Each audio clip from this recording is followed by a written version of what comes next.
नमस्ते मित्रों, target coaching classes में आपका बहुत बहुत स्वागत। आज अपन जो शुरू करने वाले हैं वो जियोग्राफी शुरू करेंगे, राजस्थान की जियोग्राफी। राइट, तो जियोग्राफी शुरू करने से पहले आपको जियोग्राफी के बारे में पूरा विस्तृत पता होना चाहिए कि ये सब्जेक्ट अपन पढ़ रहे हैं जियोग्राफी। और जियोग्राफी, पहले जियोग्राफी का आपको पता होना चाहिए। भूगोल बोलते हैं अपन, जियोग्राफी को क्या बोलते हैं? भूगोल। तो ये जो शब्द है भूगोल, भूगोल शब्द से ही क्लियर है। भू यानी पृथ्वी, और पृथ्वी क्या है? गोल है। तो पूरी की पूरी पृथ्वी कहते हैं कि गोल है। राइट, तो ज्योग्राफी का क्या महत्व है? ज्योग्राफी अपन को पढ़ रहे हैं तो ज्योग्राफी से क्या चीजें क्यों पढ़ाई जा रही है अपन को? ज्योग्राफी क्या उद्देश्य है, क्या मकसद है पढ़ाने के पीछे? क्यों पढ़े अपन ज्योग्राफी? ज्योग्राफी से, ज्योग्राफी की क्या इंपॉर्टेंस है? प्रकृति को जान सके, जलवायु को जान सके। जलवायु पर पूरा जीवन निर्भर है कि नहीं है? एक आदमी गोरा है, एक आदमी काला है, क्यों भाई? कारण क्या है? जलवायु डिपेंड करती है। राइट, तो सूर्य की किरणें कहीं सीधी पड़ती है, कहीं तिरछी पड़ती है। राइट, और जो गर्मी हो रही है उससे आदमी का जीवन, सर्दी हो रही है उससे आदमी का जीवन, उसका चेहरा, सब कुछ उस पर डिपेंड होता है।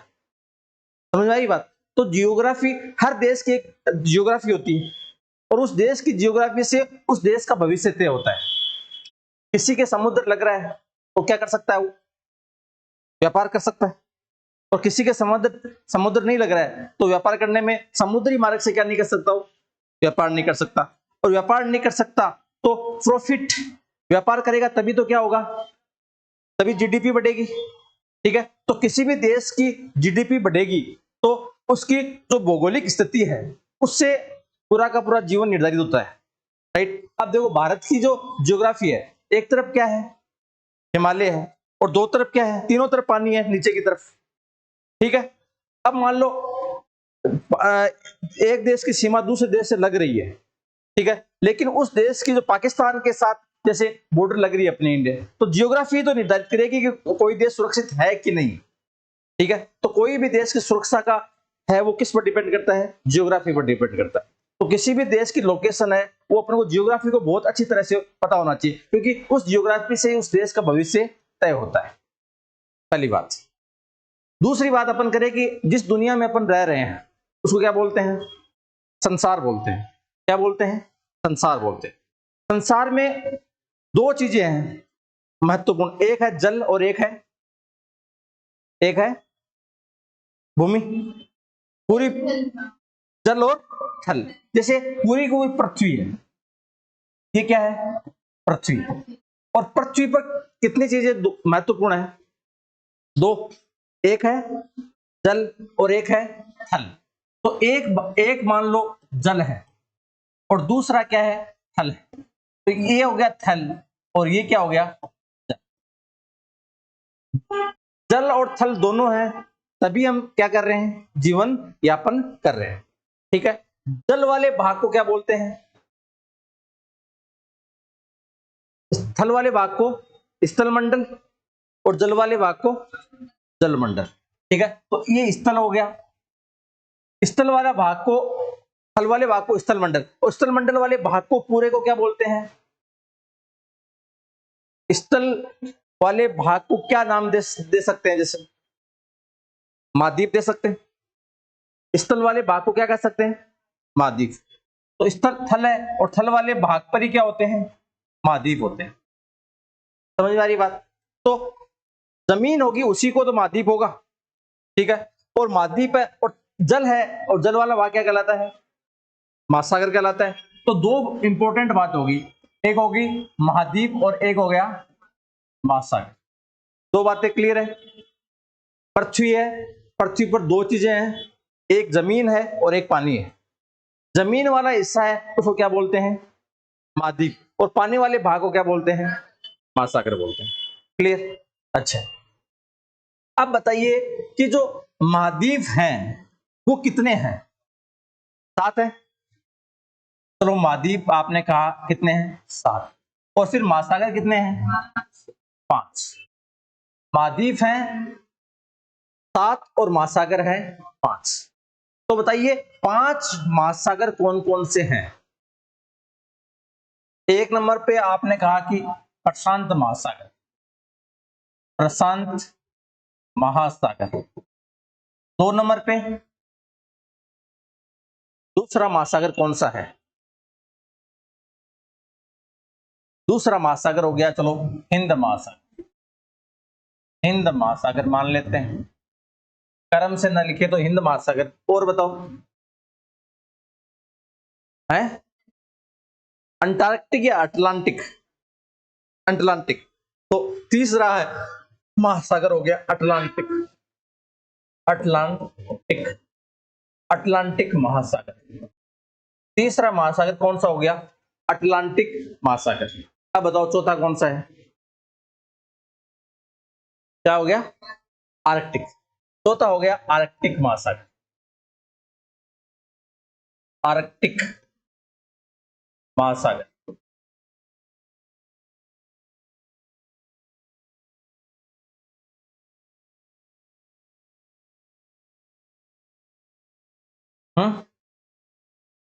पांचवा कौन सा है?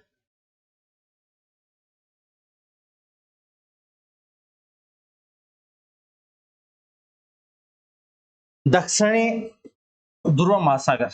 दक्षिणी महासागर बोल सकते, दक्षिणी महासागर। कितने हैं? 5। प्रशांत महासागर, हिंद महासागर, और तीसरा कौन सा हो गया? अटलांटिक, आर्कटिक और दक्षिणी महासागर। ठीक है, उत्तरी ध्रुव भी बोल सकते हैं इसको, आर्कटिक को उत्तरी ध्रुव महासागर और दक्षिण ध्रुव महासागर। कितने भागों में अपन ने बांट दिया इसको? 5 भागों में बांट दिया। फिर बताओ महाद्वीप कितने हैं? 7। कौन कौन से हैं? यूरोप, एशिया हो गया 1 नंबर पे।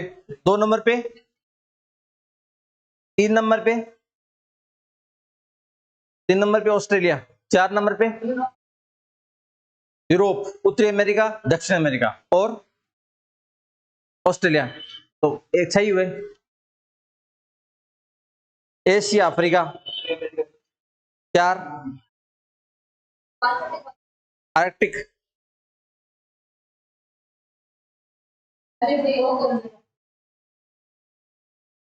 आर्कटिक महासागर हो गया,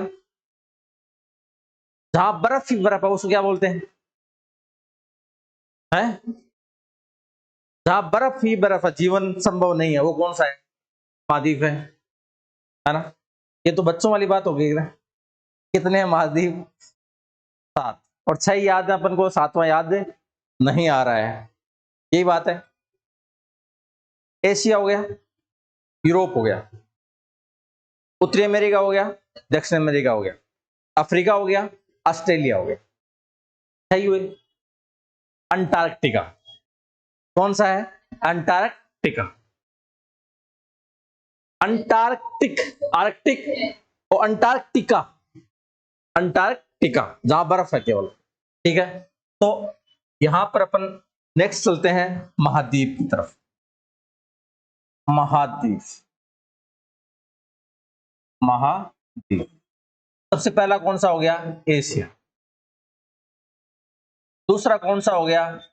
यूरोप। तीसरा कौन सा हो गया? उत्तरी अमेरिका। चौथा कौन सा हो गया? दक्षिणी अमेरिका। पांचवा कौन सा हो गया? अफ्रीका। छठा कौन सा हो गया? ऑस्ट्रेलिया। और 7वां कौन सा हो गया? अंटार्कटिका। अंटार्कटिका। 7 हो गए महाद्वीप। तो सबसे बड़ा महासागर कौन सा है? और सबसे बड़ा महाद्वीप एशिया सबसे बड़ा महाद्वीप है।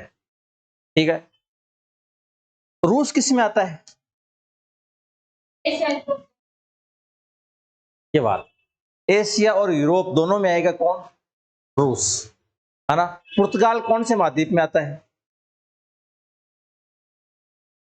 यूरोप में। मोरक्को देश कौन से महाद्वीप में आता है? मोरक्को अफ्रीका महाद्वीप के अंदर, है ना। फ्रांस कौन से में आता है? फ्रांस कौन से में आता है? यूरोप में आता है। कनाडा कौन से में आता है? उत्तरी अमेरिका। वेनेजुला कौन से में आता है? वेनेजुला दक्षिणी अमेरिका में। ब्राजील कौन से में आता है? ब्राजील देश कौन से महाद्वीप में आता है? उत्तरी अमेरिका में आता है, यूरोप में आता है ना। ऑस्ट्रेलिया में आता है। ऑस्ट्रेलिया में केवल ऑस्ट्रेलिया ही आता है। तो ब्राजील तो टीम भी फुटबॉल की टीम बढ़िया है, बड़ा देश है, पता होना चाहिए कि नहीं होना चाहिए, है ना। दुनियादारी का थोड़ा सा तो आइडिया होना ही चाहिए कि कौन सी चीज कहाँ है ना। तो थोड़ा सा आपको नक्शा देखना चाहिए। भूगोल पढ़ रहे हैं तो आपकी नजर नक्शे पर होनी चाहिए। कोई भी किताब खोल के बैठो तो सबसे पहले क्या खोल के बैठना है? नक्शा। नक्शे बिना नहीं पढ़ाई होती। भूगोल पढ़ना है तो नक्शा आपके पास होना ही चाहिए। नक्शा खोल के बैठो, क्योंकि नक्शे से ही क्या पैदा होती है? समझ पैदा होती है। और जब तक समझोगे नहीं, चीजों को रटोगे तो पार नहीं पड़ेगी। आज के टाइम में, आज के समय में चीजों को समझना पड़ेगा, लिंक करना पड़ेगा। एक चीज को दूसरी चीज से क्या करना पड़ेगा? लिंक करना पड़ेगा। समझ में आई बात? तो सबसे पहले आपको पता होना चाहिए एशिया महाद्वीप है। कुछ मैं हिंट दे देता हूं, कुछ देश है जिनको आपके बारे में पता होना चाहिए कि ये देश किस में आते हैं? एशिया में आते हैं। ठीक है, जैसे भारत हो गया, श्रीलंका हो गया, मालदीव हो गया, यमन हो गया, ओमान हो गया, यूएई हो गया, कतर हो गया, बहरीन हो गया, ईरान हो गया, इराक हो गया, कुवैत हो गया, सऊदी अरब हो गया, जॉर्डन हो गया, इजराइल हो गया, लेबनान, सीरिया, साइप्रस, तुर्की, Armenia, Georgia, Azerbaijan, Turkmenistan, Uzbekistan, Tajikistan, Kyrgyzstan, Afghanistan, Pakistan, Kazakhstan, Mongolia, रूस, चीन, जापान, उत्तर कोरिया, दक्षिण Korea, Taiwan, Philippines, Nepal, Bhutan, Bangladesh, Myanmar, Laos, Vietnam, Cambodia, Thailand, Malaysia, Singapore, Indonesia, Brunei. ये देश किस महाद्वीप में आते हैं? एशिया महाद्वीप के अंदर। इजराइल बिल्कुल एशिया में आता है। ठीक है, तो ये सारे देश आपको पता होना चाहिए, थोड़ा सा आइडिया लगना चाहिए कि जिस महाद्वीप में अपन रह रहे हैं उस महाद्वीप के तो देश आपको पता होने ही चाहिए, राइट। तो ये चीज एशिया के। और यूरोप भी महाद्वीप महत्वपूर्ण है। एशिया और यूरोप, अफ्रीका के तो 50 देश हैं। आप याद न रख पाओ तो कोई बात नहीं, लेकिन इतिहास पढ़ोगे, वर्ल्ड हिस्ट्री पढ़ोगे तो दोनों के अंदर जो महत्वपूर्ण चीज है, एक तो एशिया और एक यूरोप, ये दो तो पता होने चाहिए। कि न याद ना हो तो देश तो पता होना चाहिए कि ये देश किस महाद्वीप के अंदर है। ये दो चीजें आपको पता होना चाहिए। जैसे पुर्तगाल हो गया, स्पेन हो गया। पुर्तगाल, Spain, France, Netherlands, Belgium, Luxembourg, Switzerland, Italy, UK, Ireland, Iceland, Scotland, Sweden, Norway, Denmark, Germany, Austria, Slovenia, Slovakia, Hungary, चेक गणराज्य, Poland, Ukraine, Estonia, Latvia, Lithuania, Belarus, Finland, Serbia, Moldova, Romania, Bulgaria, Kosovo, Macedonia, Greece, Bosnia Herzegovina, Montenegro, Albania, Croatia, Andorra, Monaco, Vatican City, Malta. ये देश किस महाद्वीप के अंदर आ रहे हैं? यूरोप महाद्वीप के अंदर ये देश आते हैं। समझ में आएगी बात? तो आपको यूरोप महाद्वीप के बारे में थोड़ा सा आइडिया लगे कि अपन कोई भी चीज पढ़ने जा रहे हैं तो ये अपना यूरोप महाद्वीप है। ठीक है, अब सबसे खतरनाक जो नाम होते हैं वो किसके आते हैं? अफ्रीका महाद्वीप के नाम है वो बहुत ही टफ नाम है ना। तो अफ्रीका महाद्वीप के अंदर अपन कितने देश जानते हैं? एक ही जानते हैं ना, अफ्रीका महाद्वीप, और अपन को तो यही पता है कि अफ्रीका और साउथ अफ्रीका एक ही है। एक ही है या अलग अलग है? हैं? एक तो अफ्रीका महाद्वीप हो गया, उस अफ्रीका महाद्वीप के अंदर एक देश है दक्षिण अफ्रीका, है ना। दक्षिण अफ्रीका तो एक देश है, किसमें? अफ्रीका महाद्वीप के अंदर। लेकिन अफ्रीका महाद्वीप में कितने एक देश? मोरक्को, पश्चिमी सहारा, मोरितानिया, सेनेगल, गिनी Bissau, Guinea, Sierra Leone, Liberia, Ivory Coast, Burkina Faso, Mali, Algeria, Tunisia, Libya, Niger, Benin, Togo, Ghana, Nigeria, Chad, मिस्र, सूडान, मध्य अफ्रीकन राज्य, कैमरून, विश्वते गिनी, गेबन, दक्षिण Sudan, Ethiopia, Somalia, Djibouti, Uganda, Burundi, Congo गणतंत्र, Angola, Namibia, Botswana, Zimbabwe, Zambia, Tanzania, Kenya, Malawi, Mozambique, दक्षिण Africa, Lesotho, Swaziland, Comoros, Madagascar, Mauritius, Seychelles, साउथो, Eritrea और Cape Verde. ये देश किस महाद्वीप के अंदर आ रहे हैं? अफ्रीका महाद्वीप के ये देश हैं, ठीक है। तो अपना सबसे पहले अपन ने बात की एशिया की, दूसरी अपन ने बात की यूरोप की, तीसरी बात की अपन ने अफ्रीका की, ठीक है। चौथा किसकी बात करेंगे? उत्तरी अमेरिका। ऑस्ट्रेलिया के अंदर केवल ऑस्ट्रेलिया ही है, और अंटार्कटिका के अंदर केवल अंटार्कटिका ही है, ठीक है। तो अब बात करें अपन उत्तरी अमेरिका की। Canada, USA, Mexico, Belize, Guatemala, El Salvador, Honduras, Nicaragua, Saint Jose, Panama, Jamaica, Cuba, Haiti, Dominican गणराज्य, Saint Lucia, Antigua and Bermuda, Dominica, Saint Vincent, Barbados, Canada, Trinidad and Tobago. ये कौन सा महाद्वीप हो गया? इसमें इतने ही देश, है ना, 17, 18, 20 एक है, ठीक है। अब कौन सा महाद्वीप की बात करें? दक्षिणी अमेरिका महाद्वीप। Venezuela, Colombia, Ecuador, Peru, Bolivia, Chile, Argentina, Uruguay, Paraguay, Brazil, Guyana, Suriname, French Guiana. ये कौन से महाद्वीप के देश हो गए? दक्षिणी अमेरिका महाद्वीप। ऑस्ट्रेलिया में केवल ऑस्ट्रेलिया, और लास्ट में कौन सा है?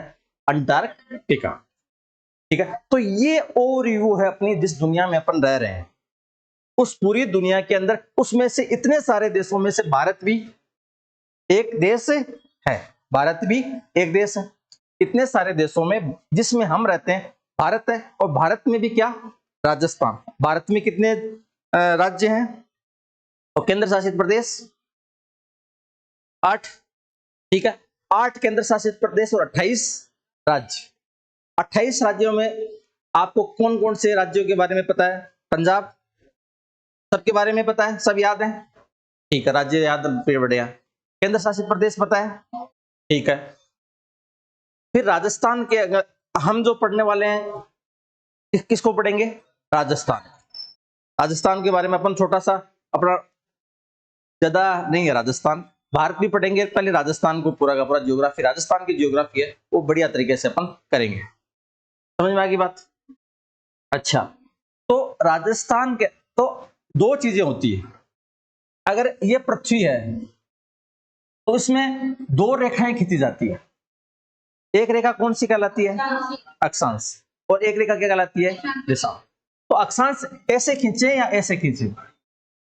आड़ी खींच दे, ऐसे क्या? ये कौन सी है? अक्षांश, ठीक है। और ऐसे खींचे तो दिशांश। ये रेखा क्या कहलाती है? दिशांश, ठीक है। तो बताओ, ये जो पृथ्वी है इसमें एक ये पृथ्वी है, इसको कितने भागों में बांट सकते हैं? जो जैसे बीच में जो रेखा खींच दी गई उसको किस नाम से जानेंगे? 0 डिग्री। इस 0 डिग्री ने पृथ्वी को क्या किया? 2 भागों में बांट दिया, उत्तरी गोलार्ध और दक्षिणी गोलार्ध। तो ऊपर वाले को उत्तरी गोलार्ध बोलेंगे और नीचे वाले को दक्षिणी गोलार्ध बोल देंगे, राइट। उत्तरी गोलार्ध और दक्षिणी गोलार्ध। गोलार्ध का क्या मतलब होगा? उत्तर में है तो उत्तरी, और आधा गोला है तो क्या हो गया? गोलार्ध। गोले का हिस्सा हो गया, गोले का हिस्सा हो गया, इसलिए गोलार्ध बोल दिया। उत्तरी गोलार्ध और दक्षिणी गोलार्ध, ठीक है। एक रेखा जो 0 डिग्री होती है उसको क्या बोलते हैं? भूमध्य रेखा या अक्षांश रेखा बोल सकते हैं, और है विषुवत रेखा 0 डिग्री भूमध्य रेखा बोल दो या विषुवत रेखा बोल दो, ठीक है। तो ये बीच में होती है, तो इसको बोलते हैं अपन भूमध्य रेखा, ठीक है। ऊपर की तरफ 23.5 पर होती है, उसको क्या बोलते हैं? कर्क रेखा। तो 23.5 पर ऊपर की तरफ होती है, उसको क्या बोलते हैं? कर्क रेखा। और मकर रेखा इसे नीचे होगी, किधर होगी? नीचे होगी, ठीक है। तो ये भी कितने डिग्री होती है? 23.5। 23.5 पर ये भी कितनी होती है? 23.5। तो ये होगी कर्क और ये होगी मकर, ठीक है। अब बताओ मेरे को, यहां जैसे जैसे अपन ऊपर की तरफ जाएंगे तो सर्दी बढ़ेगी, गर्मी बढ़ेगी? गर्मी बढ़ेगी। ऊपर की तरफ जाएंगे तो गर्मी, सर्दी बढ़ जाएगी। यहां से छत की तरफ जाओगे तो क्या होगा? तापमान में गिरावट आएगी, इतनी बात है। जमीन पे है, पहाड़ पे जाओगे, हिमालय पे जाओगे, एवरेस्ट पे जाओगे तो क्या होगा? गर्मी कम होगी। सीधी सी लॉजिक है कि जैसे जैसे ऊपर की तरफ जाएंगे तापमान में क्या हो जाएगी? गिरावट हो जाएगी, ठीक है। तो बताओ, अब ये अक्षांश बढ़ रहे हैं घट रहे हैं? बढ़ रहे हैं, अक्षांश घट रहे हैं। ये 0 अक्षांश है,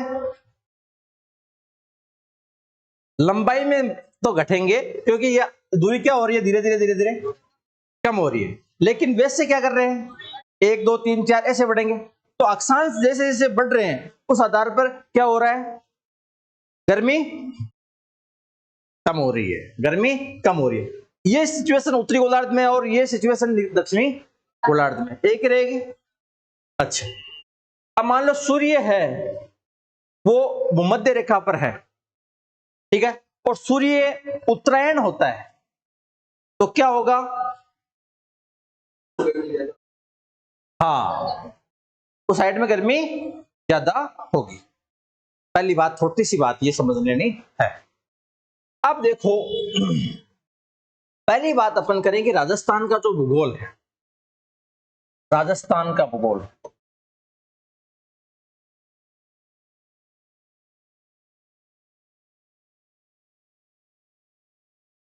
राजस्थान का,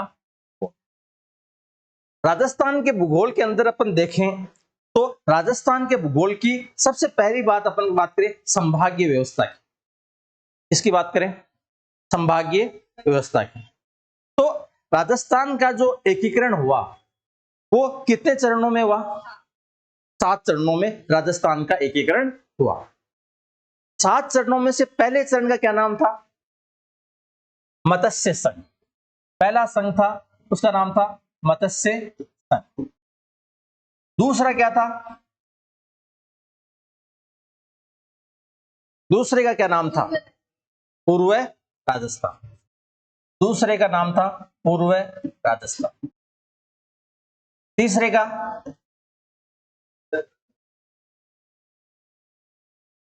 संयुक्त राजस्थान। तीसरे का नाम क्या है? संयुक्त राजस्थान।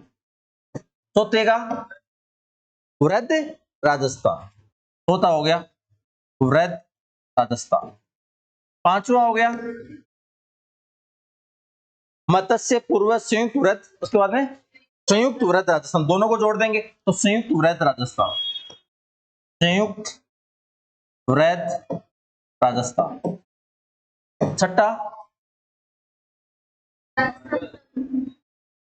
राजस्थान संघ। छठा हो गया राजस्थान संघ। सातवां नवीन राजस्थान। नवीन राजस्थान, ये सातवां हो गया नवीन। तो बताओ पहले की डेट क्या थी? 18 मार्च 1948। पहले की डेट होगी 18 मार्च 1948। दूसरे की 25 मार्च 1948। तीसरे की 18 अप्रैल 1948। चौथे की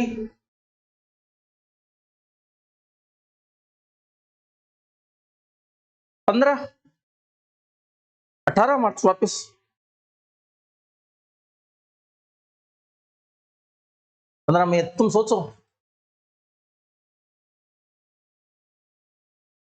30 मार्च 1949, 30 मार्च 1949। अब 15 मई, 15 मई 1949। फिर 26 जनवरी 1950, 26 जनवरी 1950। और सातवां 1 नवंबर 1956, 1 नवंबर 1956।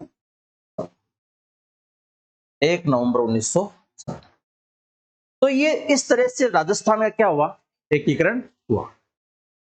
राजस्थान के एकीकरण का तो ये चतुर्थ चरण है। कौन सा चरण? चतुर्थ चरण।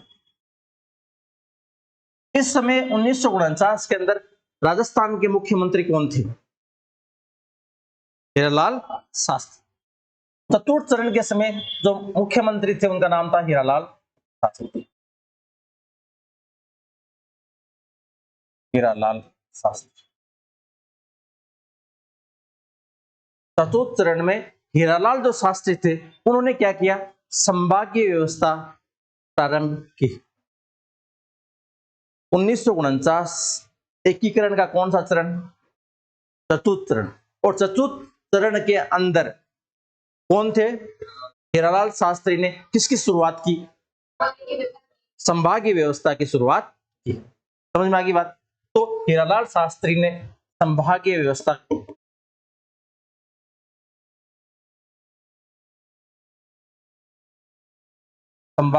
को प्रारंभ किया।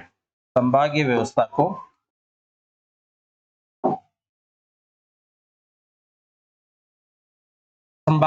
को प्रारंभ करने वाले व्यक्ति कौन थे? हीरालाल शास्त्री। फिर बताओ मेरे को, संभागीय व्यवस्था को प्रारंभ कर दिया गया तो बताओ राजस्थान में जब नवीन राजस्थान का निर्माण हुआ, उस नवीन राजस्थान के निर्माण के समय राजस्थान में कितने संभाग थे? नवीन राजस्थान का निर्माण हुआ 1 नवंबर 1956 तक कितने थे? 5 ही थे। समझ में आ गई बात? 1 नवंबर 1956 तक कितने संभाग थे? 5। ठीक है, तो 1 नवंबर 1956 तक मैं लिखा दूंगा सारे। 1 नवंबर 1956 तक कितने संभाग थे? 5 संभाग। 1 नवंबर 1956 तक कितने संभाग थे? 5। ठीक है, 1 नवंबर 1956 तक 5 संभाग थे। 5 संभाग कौन कौन से थे? कोटा,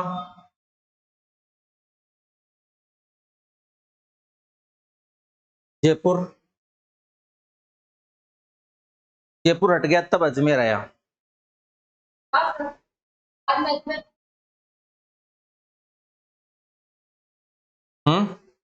1 नवंबर 1900 हटा नहीं है, जुड़ा है। अजमेर जुड़ा है, हटा तो नहीं है। 5 तो थे, 5 में 1 जोड़ा तो क्या हो गया? 6, 6 में 1 जोड़ा तो क्या हो गया? 7, और 7 में 3 जोड़ा तो कितने हो गए? क्लियर? तो सबसे पहले 5 संभाग शुरुआत के अंदर संभागीय व्यवस्था 1 नवंबर 1956 को कितने संभाग थे? सवाल ये कितने थे? 5। कौन कौन से थे? कोटा, जयपुर, जयपुर, ये हो गया उदयपुर, और बीकानेर, और तो एक हो गया बीकानेर, और एक हो गया तो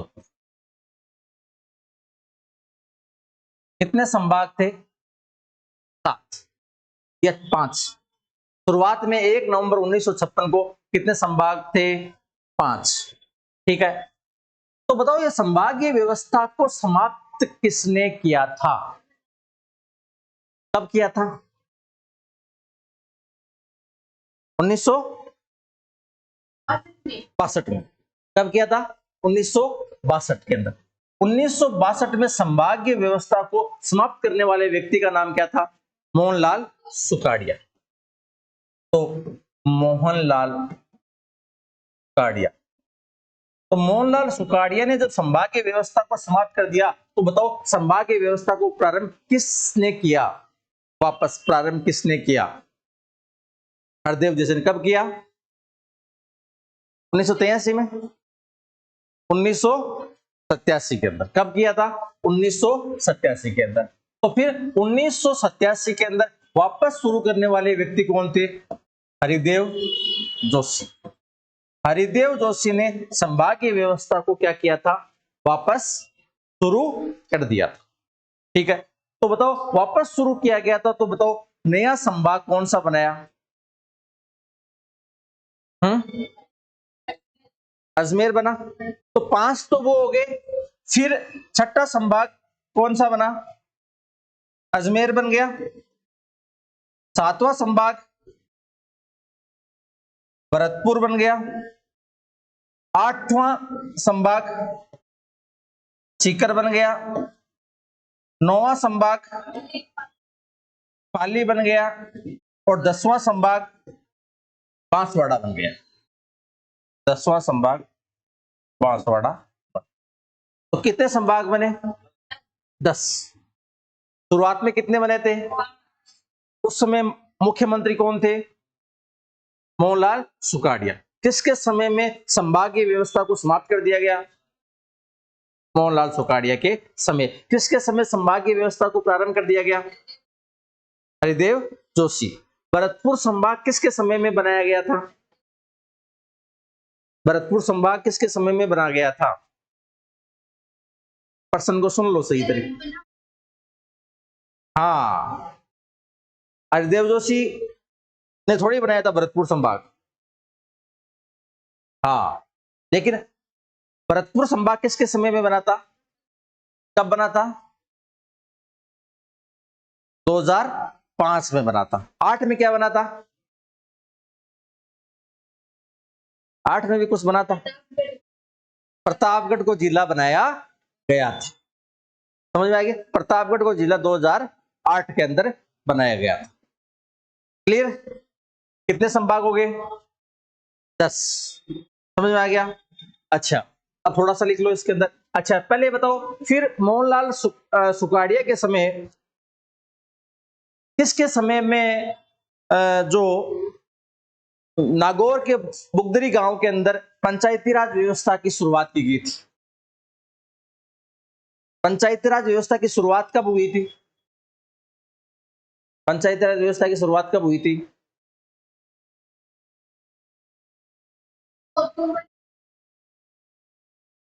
2 अक्टूबर 1959। 2 अक्टूबर 1959। 2 अक्टूबर 2 अक्टूबर 1959 पंचायती राज व्यवस्था की शुरुआत करने वाला आया कौन था? जवाहरलाल नेहरू। नागौर का कौन सा गांव? बगदरी बोलते हैं या बुगदरी बोलते हैं? बुगदरी या फिर बगदरी गांव। ठीक है। अच्छा, कौन सी समिति की सिफारिश पर? बलवंत राय मेहता समिति की सिफारिश पर। तो यहां पर एक समिति थी, कौन थे? बलवंत राय मेहता समिति। कौन सी समिति बनी थी? बलवंत राय मेहता समिति। और बलवंत राय मेहता समिति ने इस सिफारिश पर पंचायती राज व्यवस्था को कितने स्तरीय बनाया गया? त्रिस्तरीय। बताओ त्रिस्तर कौन कौन से हैं?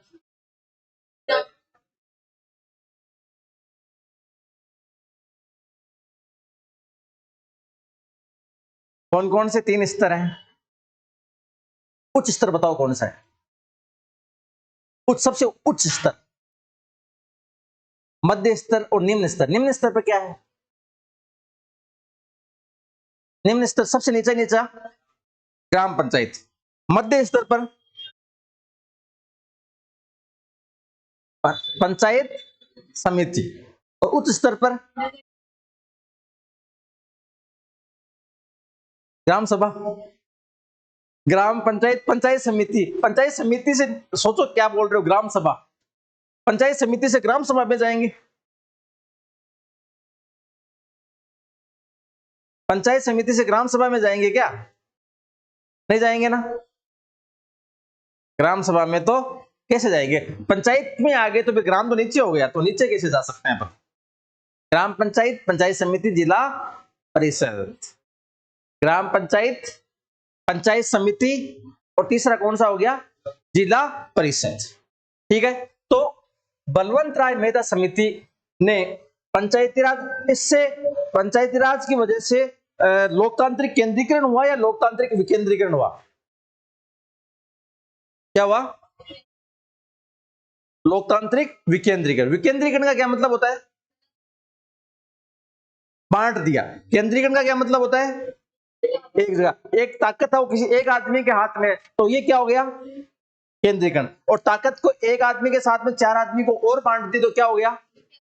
विकेंद्रीकरण। तो पंचायती राज की वजह से क्या हुआ? विकेंद्रीकरण हुआ। समझ में आ गई बात? अच्छा, तो बलवंत राय मेहता समिति ने त्रिस्तरीय पंचायती राज की क्या की? सिफारिश की। और उसमें सबसे उच्च स्तर पर क्या था? उच्च स्तर जिला परिषद। उच्च स्तर पर था जिला परिषद। फिर मध्य स्तर, मध्य स्तर पर क्या था? पंचायत समिति। मध्य स्तर पर था पंचायत समिति। और निम्न स्तर पर क्या था? निम्न स्तर पर था ग्राम पंचायत। निम्न स्तर पर था ग्राम पंचायत। तो पंचायती राज व्यवस्था को बलवंत राय मेहता समिति की सिफारिश पर 3 स्तरों में विभाजित किया गया: उच्च स्तर, मध्य स्तर और निम्न स्तर। उच्च स्तर पर जिला परिषद, मध्य स्तर पर पंचायत समिति और निम्न स्तर पर ग्राम पंचायत। क्लियर? चलो लिखो। लिख लिए महाद्वीप महासागर।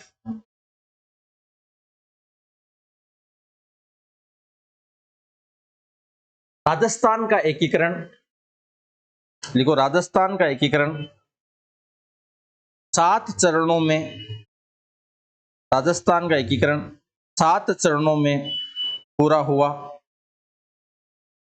राजस्थान का एकीकरण 7 चरणों में पूरा हुआ।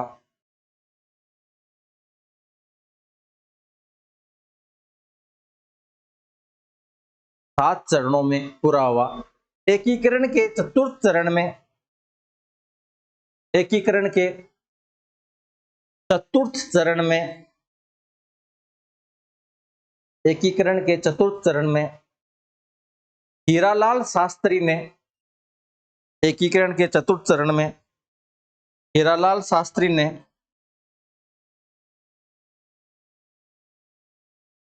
हीरालाल शास्त्री ने 1949 में संभागीय व्यवस्था को प्रारंभ किया।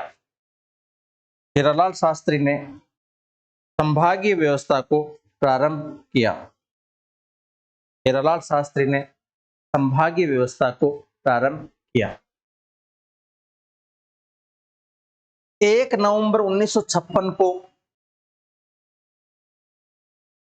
1 नवंबर 1956 को राजस्थान में 5 संभाग थे। 1 नवंबर 1956 को राजस्थान में 5 संभाग थे। 5 संभाग थे। नंबर 1 पर लिखो बीकानेर, 2 पर लिखो जोधपुर, 3 पर लिखो उदयपुर, 4 पर लिखो कोटा, 5 पर लिखो जयपुर। बीकानेर, जोधपुर, कोटा,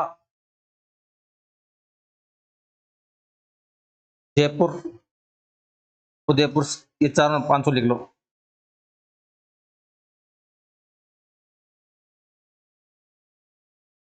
लिख लिया सबने? उसके बाद में लिखो 2 अक्टूबर 1959 को, 2 अक्टूबर 1959 को, 2 अक्टूबर 1959 को मोहनलाल सुखाड़िया के समय 2 अक्टूबर 1959 को मोहनलाल सुखाड़िया के समय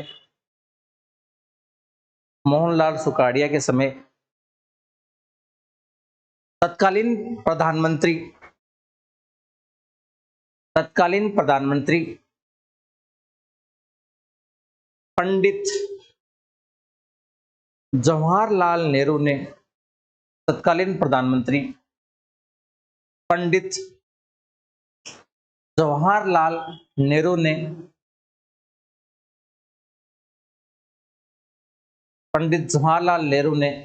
नागौर जिले के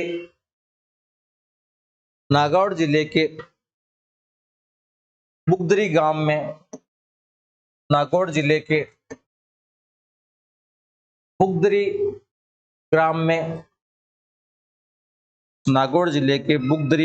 में बलवंत राय मेहता समिति की सिफारिश पर बुगदरी ग्राम में बलवंत राय मेहता समिति की सिफारिश पर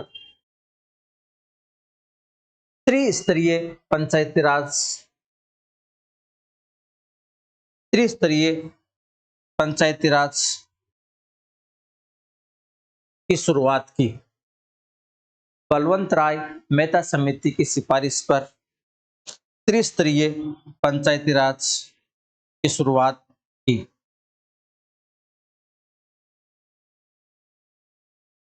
त्रिस्तरीय पंचायती राज व्यवस्था की शुरुआत की। तीनों लिख लो। उच्च स्तर, मध्य स्तर, निम्न स्तर। उच्च स्तर पर लिखो जिला परिषद, मध्य स्तर पर लिखो पंचायत समिति और निम्न स्तर पर लिखो ग्राम पंचायत। उच्च स्तर पर लिखो जिला परिषद, मध्य स्तर पर लिखो पंचायत समिति और निम्न स्तर पर लिखो ग्राम पंचायत।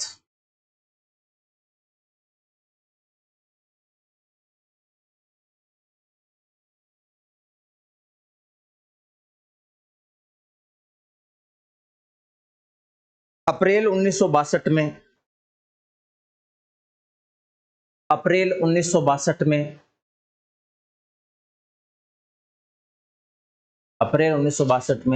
मोहनलाल सुखाड़िया ने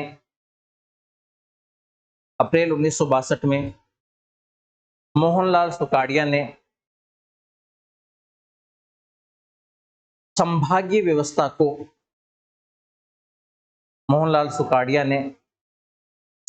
व्यवस्था को समाप्त कर दिया।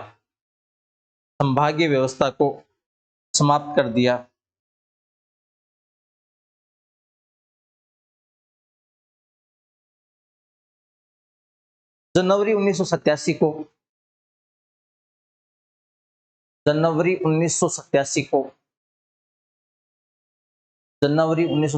को हरिदेव जोशी ने संभागीय व्यवस्था को पुनः प्रारंभ किया।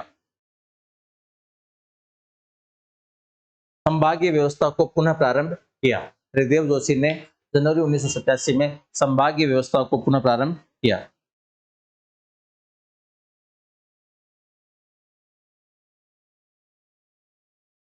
ठीक है। 1987 में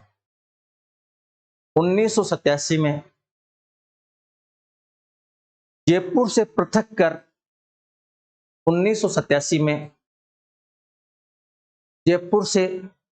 कर भरतपुर को छठा संभाग बनाया गया। जयपुर से पृथक कर छठा संभाग बनाया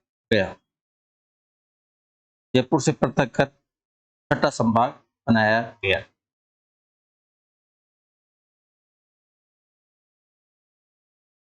छठा संभाग बनाया गया। 4 जून 2005 को वसुंधरा राजे ने 4 जून 2005 को वसुंधरा राजे ने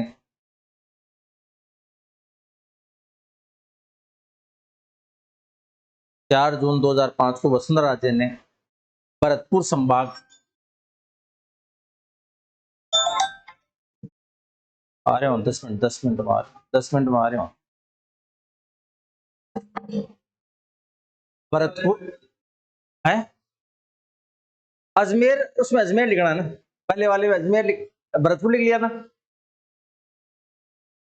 छठा अपने क्या लिखा है, छठा, हाँ वो गलत गलत लिख दिया। छठे में अजमेर लिख लो और सातवें में भरतपुर लिख लो। छठे में मैंने भरतपुर बोल दिया होगा, छठे में अजमेर करो, छठे में अजमेर कर दो और सातवें में भरतपुर कर दो। छठा में 5 तो कंटिन्यू हो ही गए, छठे में कौन सा हो गया, अजमेर, और सातवें में कौन सा हो गया, भरतपुर। ठीक है, भरतपुर कर दिया। भरतपुर संभाग बनाया गया। भरतपुर संभाग किन किन से अलग होकर बना था, समझ में आ गई बात। भरतपुर संभाग किन किन जिलों को उठाकर बनाया गया था, कौन कौन से 2 संभाग थे वो, हाँ जयपुर और कोटा से भरतपुर संभाग बनाया गया था। तो लिख लो, जयपुर और कोटा से भरतपुर संभाग बनाया गया था, भरतपुर संभाग बनाया गया था, भरतपुर संभाग बनाया गया था। जयपुर और कोटा से भरतपुर संभाग बनाया गया था।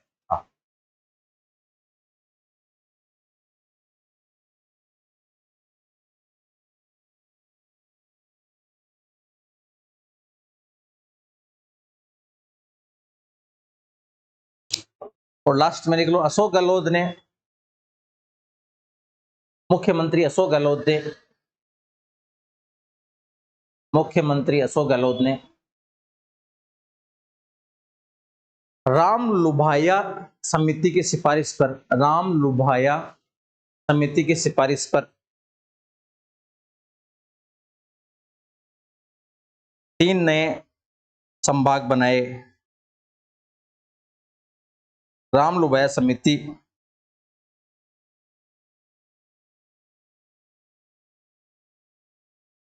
समिति की सिफारिश पर 17 मार्च 2023 को 3 नए संभाग और 19 जिले बनाए। 3 नए संभाग तो 19 जिले बनाए, 3 नए संभाग और 19 जिले बनाए, 3 नए संभाग तथा 19 जिले बनाए। अब लिखो 8वां 9 10, 8वां लिख लो टिक्कर, 9 पे लिख लो पाली और 10 पे लिख लो पासवर्ड, 10 पे लिख लो पासवर्ड।